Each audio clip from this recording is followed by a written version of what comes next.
One. Good morning, everyone. This is Dr. Harpreet Singh, President of IWPA and the country chair for the G100 Space Technology and Aviation. And I'm so excited on this special day of 11th February, which is the International Day of Women and Child and Girls in Science. It's a United Nations Day, and we are most honored and most privileged to have a wonderful, amazing woman with us called Shelli Brunswick. She's the global chair of the space and technology wing of the G100. Plus, she has so many credits, and she's an Air Force veteran, a space scientist, and so many things. And I would rather have her introduce herself and tell something about your beautiful life journey and motivate these wonderful women and girls who are listening in this world of science. Over to you, Shelli. Well, thank you so much for hosting me, and I'm so honored to be joining you and these amazing women and girls in science as we celebrate that today. I share a little bit about my journey. As you said, I'm Shelli Brunswick. I'm the G100 Global Chair for Space Technology and Aviation. And just to highlight, the G100 is a global organization that has 100 different wings with 100 different country chairs. So it is a powerful global network that all of your listeners should check into and join one of these wonderful wings, whether it's the Space Technology and Aviation wing or one of the many other wings on entrepreneurship or communication or innovation, so many exciting things. As you said, I'm Shelli Brunswick, and I have a career in the Air Force. I was also worked in an industry, and then I'm now an entrepreneur. So I'm going to share with you the four chapters of my journey so that you can all understand my background and 35-year career in the aerospace industry. So it all, Wonderful. yeah, so it all started when I enlisted in the U.S. Air Force right out of high school because I didn't have college money. I didn't know what I wanted to study, even if I had gone to college, and I wanted to see the world. And the best way to do those things in the 1980s, so you can do the math, but the best way to do that was to join the military. So I enlisted in the U.S. Air Force, and I was stationed in places like Turkey and Germany. I also was assigned to be a personnel specialist, so human resources. So I did not start as a space person in the beginning. I started in human resources. The other great thing is, while I was an enlisted airman for 12 years, I was able to take advantage of a program called tuition assistance that helped offset the cost of my going to school at night and on the weekends. So by going to school at night and on the weekends, I was able to complete both my bachelor's and master's degrees, which allowed me to apply to become an officer in the Air Force. So that starts chapter two. I became an officer in the U.S. Air Force, and the Air Force made me a space acquisition or procurement officer. So at the time, I didn't know what that was. You may not know what it is either, but what the Air Force made me was a space person that purchased the space assets that we use. So ground stations, rockets, satellites. Wonderful. It was exciting. And that started my 25-year career in the space industry, where I was the procurement officer for those satellites and rockets and ground stations. I taught as a professor at Defense Acquisition University, teaching about space acquisition. And then I culminated my career in the U.S. Air Force working on the U.S. Capitol Hill as a congressional and Senate liaison from the Air Force to members of Congress so you could get the budget and the legislation and the policy needed for the Air Force to operate efficiently. So really understanding the legislative process, the money process, how industry works. It was a wonderful culmination of a 29-year career in the Air Force. And when I retired, I started that third chapter of my journey, which I became the chief operating officer at Space Foundation. And Space Foundation is a U.S. nonprofit that does business internationally, primarily known for putting on a world-class event in the United States called Space Symposium that brings together the global leaders in the space industry. They also do educational programs that are kindergarten through 12th grade, teacher training, as well as entrepreneurial facilitation. So it was a wonderful time, and I was the chief operating officer for 9 years, leading an incredible team. But after 9 years, I really knew that I wanted to be an entrepreneur. I wanted to become the bridge from the space industry to the general public because during my 35-year career, I could see there was a disconnect from what I knew as a member in the space industry, which is a very small community, with the general public and the importance of how space is part of our everyday lives. So in 2024, I started my own company called SB Global LLC, and it's been exciting ever since. I'm off doing motivational speeches, I'm writing books, and I'm doing strategic advising. So it's been a wonderful journey over those 4 chapters. Wonderful. It's such an amazing journey across those 4 chapters, and I'm sure there will going to be many more chapters. And as you're aware, with the G100 goal, and which is very well supported in today's discussion with Hearts, which is our spiritual foundation, helping us to connect to space. And I'm going to connect that question back to you. And we have the International Women Professionals in Aviation and Aerospace, IWPA, which has set up this logo for this year as 25 by 2025, where we want at least 25% women in all the skilled categories in aviation and aerospace. And we have the WICI, which is the integrated management system, which is trying to connect the women and men all together, integrated it into a society which is doesn't differentiate anymore between man and woman. And actually, in this world of science, you're doing a great job in the world of space, in motivating these women to integrate together. And you've also written a wonderful book, which we're all excited to read about. What space got to do with it? And before I get into this book, I just wanted to share with you, because I'm also a believer in the connection between science and spirituality. And therefore, you see that HARPS logo. And I always used to think, every day we make rockets and we make these space designs and work so hard. And here in meditation, I go to space every day. And I know that there's a divine connection. And your book throws a lot of light on what's really space got to do with it. So I'm trying to bring the context, but you can expand in whichever way you would like. Go ahead, Shelley. Absolutely. So, what space got to do with it? 10 life lessons for personal growth. So, that was part of something I've been thinking about for several years. It's a culmination of several things that have come together. One, I've been a mentor for many years, paying it forward, helping others. And I've had many of my proteges say to me, do you have this written down? Do you have a book? Or I've Mm, given a talk and people have come up afterwards and said, do you have a book we can buy with this mm, information? So it put the seed that maybe I need to write a book. But I had that job, and all the things that go with it. The other thing that happened is a few years ago, I was invited to be the commencement speaker at Colorado State University Pueblo for their wow. graduating bachelor's and master's degree programs. And when I asked the president of the university, tell me about the faculty, what are you thinking for a speech? He said, some of my students may not even know what they're doing tomorrow. So I need you to keep it real. Keep it real. And what he meant by that was share the lessons you've learned, shared your failures, show that life isn't perfect. And so the first 3 chapters of the book are from that commencement speech. The first one is take advantage of every opportunity. The second one Mm, is try anyways, even when the odds are against you. And the third one is don't fear the unknown. So the first mm. 3 chapters came from that speech. The title also came from I gave a TEDx Manitou Springs talk, and when I was talking about all this space stuff, my coach, my TEDx coach, not a space person, he was trying to think, what do we call this speech? He goes, I know. What space got to do with it, right? Because he's not a space person. Wonderful. I'm talking about space. And so I pulled that title of my TEDx to be the book, because what does space have to do with it? And so not only is it this first book, but there's going to be a series of books all under that what space got to do with it. The first book's 10 life lessons for personal growth. And what's even more exciting is before I wrote the book series, I interviewed over 200 global thought leaders because I wanted to hear other people's insights.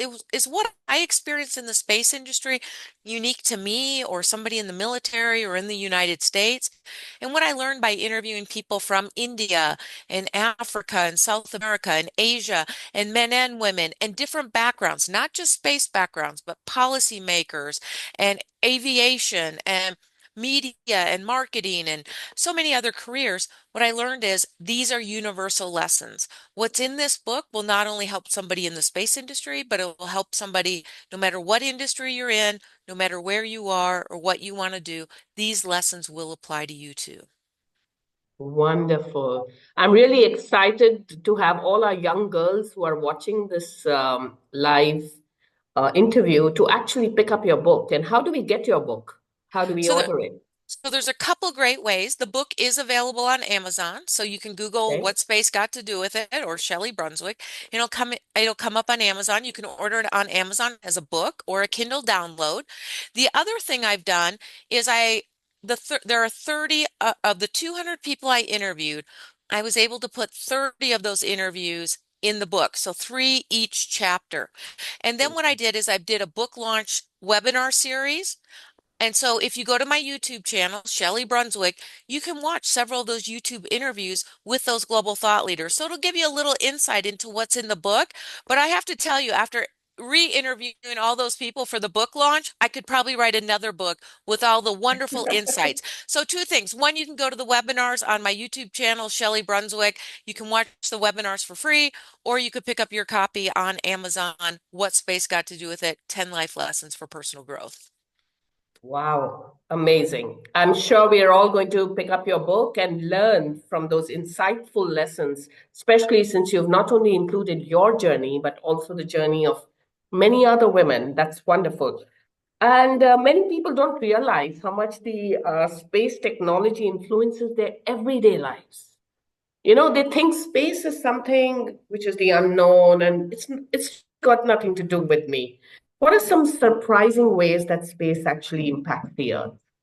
Well, I think what's really exciting is let's just talk about the economic value. So, for the women and girls, we can think about how the space economy, which was in 2023, $630 billion, that by 2035, it's going to be $1.8 trillion.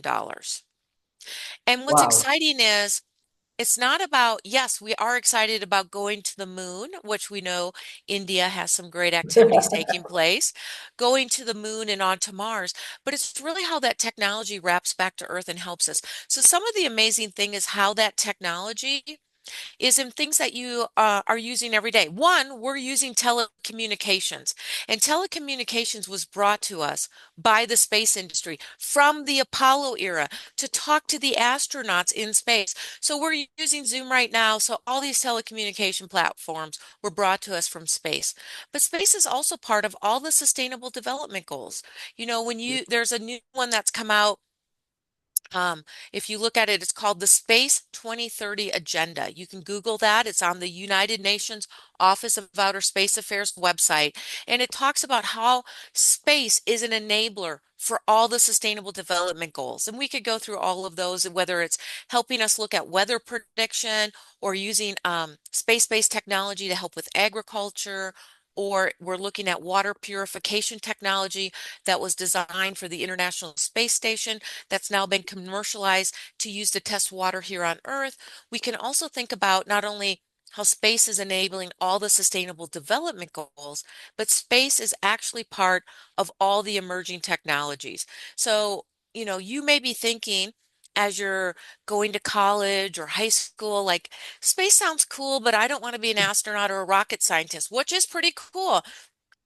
But space is actually part of every one of those emerging technologies, whether it's energy storage, energy generation and storage. We know to go and live on Mars, we need different types of energy and energy storage, and we need that here on Earth. We need more forms of energy on Earth. We use space technology for biotechnology, pharmaceutical, quantum, AR, which is artificial intelligence, VR, virtual reality, textiles and manufacturing, advanced network and sensoring, cybersecurity, and more. The other thing that's really interesting is space is already part of every sector. So yes, there is a space sector that's called rockets and satellites, but it's also part of agriculture and education and energy and finance and the Internet of Things. So many times when people think about space, they think about off-world space, which is exciting, but most of the activities that are a part of the space industry are actually benefiting us right here on Earth. That's so wonderfully spoken. And actually, to the young girls who are watching this and who are yet going to shape their careers, I think take note of what Shelley is saying because space is not just the outer space, like what she said is very exciting, but there's so many other related functions of science that you can get engaged with, and we want you women there. Like I told you, our IWPA agenda this year is 25% by 2025. And along with the G100 and all the other women-based strengthening organizations, we want to collaborate and make sure that we give you all the tools, all the guidance, all the mentorship to promote these young women in science. So that's our objective overall as well. And coming back to you, Shelli, talking about now, you said you were in the Air Force and then you were an entrepreneur, you've been a leader. Which role do you like the best? I think what I like the best is being a problem solver. Oh, great. And a problem solver is anybody. It can be a leader, it can be an entrepreneur, it can be a visionary, it can be an investor. So there's opportunities. But what the world needs is problem solvers. Because what problem solvers do is they see a challenge, they create a solution, and then they implement that solution to create the change. And usually the best part of that is that leadership part where you bring other people together to help you create the future you want to see. So be a problem solver. That's so nicely stated. So be a problem solver. And how can we use this technique of problem solving and collaborate? Bring the entire world and universe and the entire, not just the earth, but the entire universe together in this collaboration mode. What's your first thought that comes to your mind? Well, I think what's really insightful is the next book I'm working on right now that I'm interviewing you for as well, which is What Space Got to Do with It, An Interstellar Guide to Success. Wonderful. And many times we tell people, dream big, go for your goals.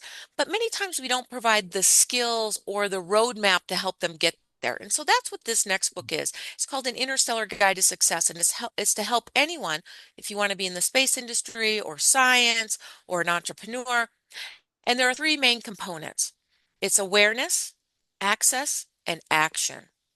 What I mean Right. by that is the first one is awareness. Our webinar today on February 11th is talking about all the wonderful opportunities that are in the space industry or STEM, or how space can be part of these other industries. So even if you maybe don't want to be an astronaut or a rocket scientist, you could still be part of the space industry right here on Earth. So it's creating that awareness. And that's what this program is doing. And so thank you for creating awareness. The second step is how do we create access points? And you talked about the programs you have that are creating access points. And there's other programs too. I mentioned one. If you want to come into the space industry, a great website to go to is that United Nations Office of Outer Space Affairs. There's a space for youth, a space for women, a space for water, space for agriculture. You can find something you're interested in.